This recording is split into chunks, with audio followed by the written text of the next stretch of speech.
I am Dr. Elena Sherwood. I am here in Ottawa, Ontario, Canada, and I am here to do my weekly live Q&A relationship advice. It is not therapy, it is guidance. And if there's anything I can do to help someone with a question or two, I would love to do that. So I think I've said I'm Elena. I was a licensed couples therapist for 35 years here in Canada, and I have since retired. I am now a relationship coach, and I'm really enjoying leaving the content that I have in my head in my YouTube videos. So today I'm going to answer whatever questions come up here during this live if I can. And I've also come with the questions that I have faced throughout the over the last couple of weeks in my sessions. And so if you're catching this on a replay, give me a quick hello. Let me know where I'm finding you. So I don't know if I mentioned it. I am in Ottawa, Ontario, Canada. Excuse me, Canada's capital. And so here we are, and I'm going to get started with the first question I have. And so, yes, let me know where I'm finding you. How do I move forward when I'm not ready to let go? I want for you to realize that letting go is sometimes done in stages. And, we rush sometimes. I should be over him by now. I should be over her by now. But part of the grieving process sometimes is walking through a lot of the memories together.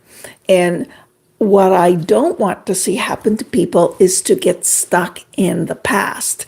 And it's very easy to remember only the good things and kind of gloss over, forget, and pretend that the bad never happened. And so it's okay to look back. It's okay to think about, but letting go, everybody does it differently. For some people, it's pretty quick. And for some people, it's no, I really need to process how I'm feeling. And so if you are a person who is going through the I gotta let go part because we are now over, I invite you to show yourself kindness and grace, and don't look at it as in, why am I not over there yet? In the place where that is all behind me. And it's okay. It's okay that you might take longer than others, but just remember that we are always to focus ahead, even if the past is carried with us. And so do what you must. Maybe you need to talk more about the memories. Maybe you need more closure of some kind. And I will also add that I do believe closure is something we give ourselves. Because what I don't want to happen is people keep going back thinking, if he just says this, if he will just answer this one question, I will get closure. No. Closure comes when we have decided enough is enough. I have grieved too much as it is. And so I hope that helps. And the other one, the next question, and again, if you have any questions while you're here, let me know. Why can't I stop replaying everything in my head? So this one is to do with a woman that I'm working with who gets into arguments with her husband, and she keeps them in her head all the time.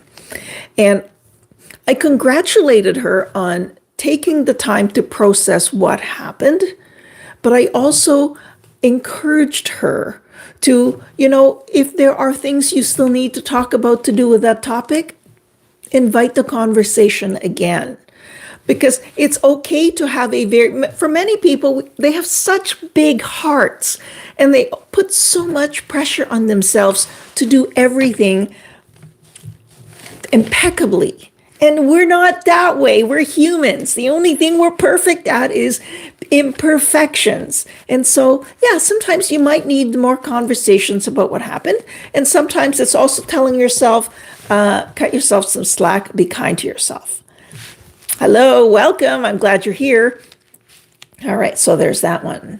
Ooh, this one is a big one. And I see this a lot in relationships in general. individuals. And this one is also to do with, it doesn't only have to be to do with romantic relationships, but I'm going to talk about it anyway. Why do I react so strongly to small comments? If this is in relation to your relationship, sometimes it's you, sometimes it's your partner, sometimes it's the mix. And I'm going to talk about the part that you have control over. Because yes, you can speak up to your partner, don't talk to me like that, and hello, and you could all of that. But I'm really, really big on introspection and self-focus in terms of what can I do instead of expecting my partner to give me the perfect scenario so that I am never in distress. It doesn't work that way. And so what I invite is sometimes it might be you. Maybe you are just tired. Maybe you haven't had any self-care, and maybe you haven't given yourself a break. Maybe you are hungry. Maybe you have so much on your mind. And that one little thing that somebody says is enough to, as they say, the straw that broke the camel's back. And that's okay, because I'm really big on let's understand ourselves here. And I say this probably every week that I'm here. I don't say it enough in my videos. I know I do. But that was my pink mouse. Hi. We all come with stories. We all come with past experiences, past pains, past hurts, past people, past disappointments. And those have a way of seeping into our present once in a while, whether we like it or not. I am Dr. Elena Sherwood. I was a couples therapist for 35 years, and now I am a relationship coach. And that is to respond to somebody who asked what my name is. So welcome, and let me know where I'm finding you. And if you have any questions relating to relationships, if I can answer them, I most certainly will. Feel free to post them. So that was the response to why do I react so strongly to small comments. And again, be kind to yourself, because sometimes it is you. Sometimes somebody just said something that was really rude in a not very kind way. And maybe it seems like a small comment, but maybe there's a history around that comment that you've already said, when you say that, it hurts my feelings. Or, when you say things a certain way, it kind of feels disrespectful.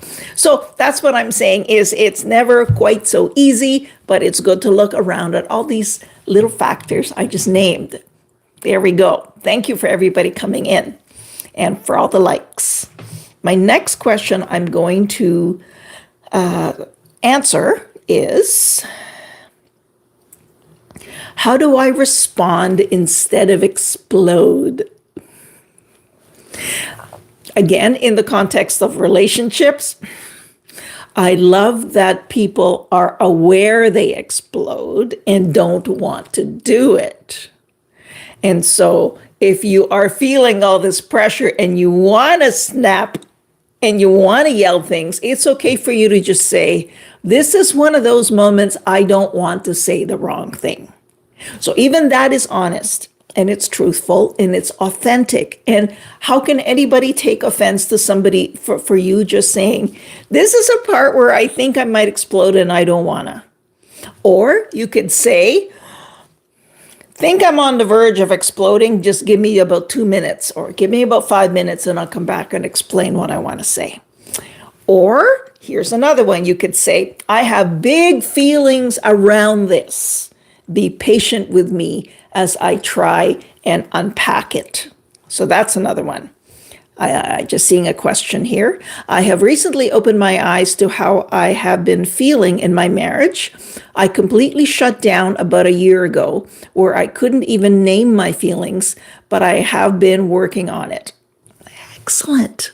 Excellent. And again, okay, cut yourself some slack, give yourself some grace, because shutting down emotionally in some way, it's one of those responses that we kind of automatically do when we don't feel when we don't feel safe, when we don't feel comfortable with our own ability to explain, when we don't understand what we're feeling, and all we know is that we just got all these feelings. It's not unusual for people to shut down or to want to shut down, where they kind of go numb.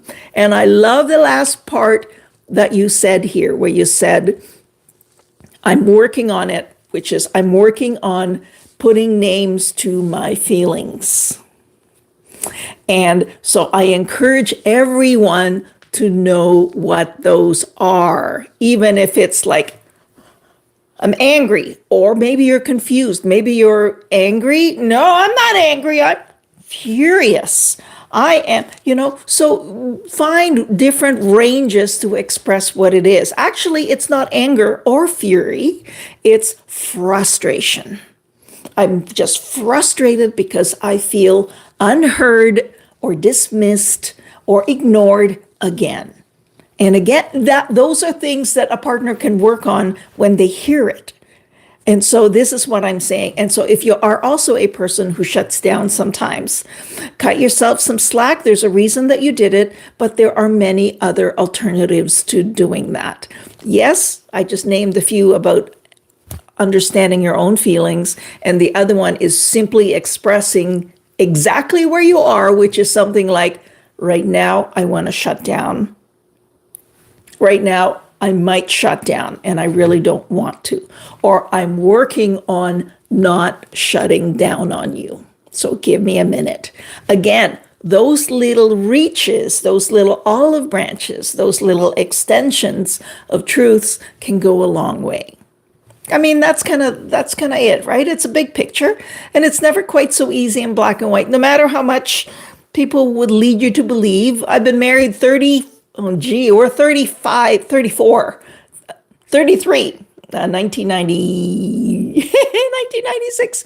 So we're coming up on 33 years in May, and it's not so easy. All right, I will answer one more question here. And again, if you're here and you have a question, feel free, or a comment that just to make, please do. I'd love to hear it. What do you do when you love each other but don't feel close?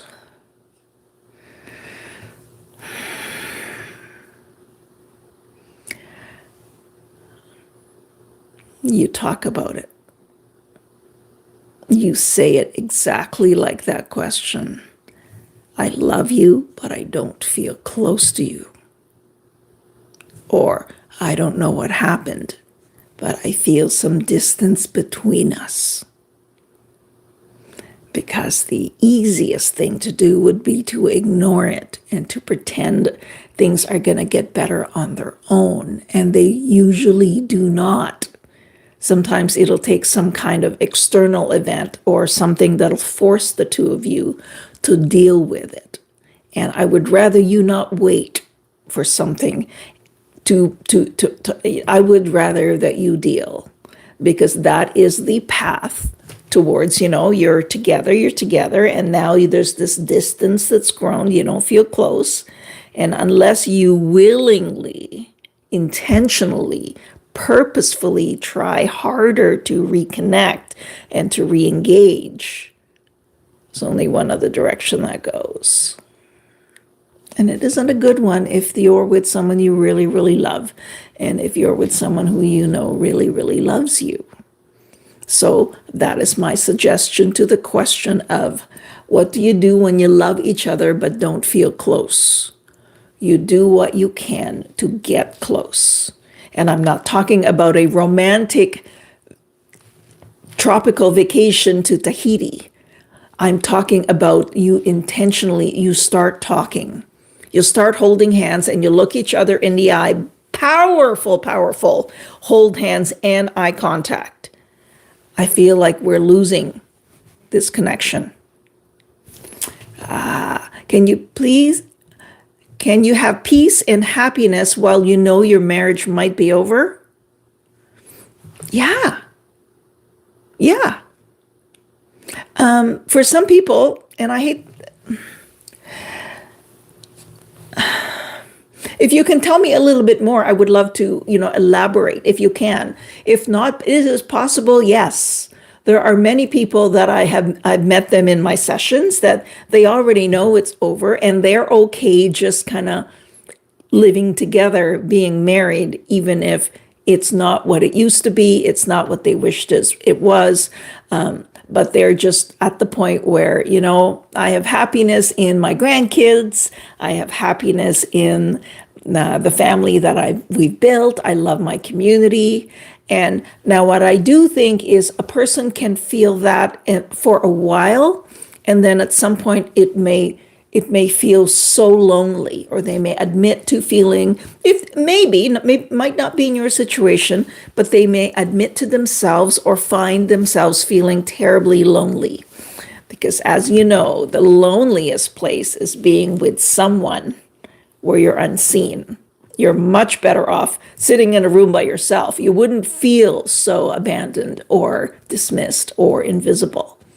And so it's okay to be in a stage where I know we're over.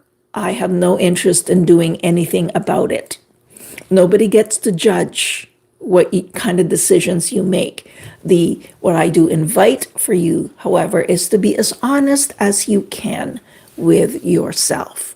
Because the reality is, for some, ending a marriage, especially if it's been long term, they just know it's so hard and it's going to cost them a lot mentally and physically and financially. And that's not something they feel ready to deal with at this time. And that is okay. It is. So that's my answer to that. Yes, you can feel some kind of peace and some kind of happiness. I think where it gets tricky is if your marriage is over and there are unhealthy behaviors in it, like you are feeling like you are being emotionally abused, belittled, all of that, then there is some harm and damage being done, and that's a whole nother story. I feel like it's a huge dark cloud over me. Oh, my brain spins every day about what I'm going to do. I get that. And it is overwhelming. And so I've faced this a lot over the years with my clients. And so one of the things I recommend to them is, I will say, tell me the one thing that you think will happen what is the one thing you're scared will happen if you start taking steps? And one actually admitted, I'll tell you right now, here's the problem. I don't even know how much money we have. I don't even know what we own and what we don't own, because he's kind of handled all of the finances, or she's handled all of the day-to-day. I don't know. I couldn't tell you. And so my first advice is, well, why don't you set to finding out? Have the conversation. Say, I would like to be more financially aware about what we have. I would like to, get educated on it, find out. So if it's, I just don't know, okay, what do we do? I heard this somewhere, that the antidote to fear is more knowledge. So get the knowledge you need. I don't even know how a person would start to do that. Well, maybe you need to look at at all of the statements that is sitting somewhere. Maybe you need to sit down and say, I need to know what's going on. Having a meeting. Maybe you are at the point that you want to leave, but you need, educate yourself. Talk to a mediator about how these things happen. Have a conversation with a legal person somewhere, or with a financial. This is what I'm saying. If it is information you're missing, then set about finding out how to get it. Thank you. I will try to do better. I hope you're not pressuring yourself. What I'm hoping, I'm just hoping that you understand that there are many other ways for life. There are many ways that life could be. And, the minute we box ourselves into, well, this is kind of how it has to be. This is kind of my lot in life. I'm always unlucky, this stuff always, then you've trapped yourself into believing that nothing else can happen for yourself. And the thing is, a lot can. A lot can. And I might not have the answers for you, but somebody does. The answers are out there. Somebody else might not have the answers, but you do. And you might just need the right question to bring it out. And so if you keep looking for information and you're not finding it, keep looking. And keep reflecting, keep being honest with yourself, and also ensure that there is a whole lot of kindness with that. Okay, I have answered all the questions I wanted to today, and I haven't seen any others pop up. Breakfast for dinner, weird? Never. I don't even call it breakfast if it's pancakes. It's just food. Anyway, all right. Thank you. All right. Thank you very, very much. If you have been here the whole time and if you've just popped in, I am Dr. Elena Sherwood. I am a relationship coach. I used to be a licensed couples therapist for 35 years, a long time. And so I am intent on leaving what I know and my interpretation of what I know people could understand for me on this planet. That's what I'm trying to do. So thank you for following. If you have subscribed, that would be great. If you haven't, it's a great time to do that. And I will catch you again next week on my live on Thursdays at noon Eastern Standard. I'll talk to you later.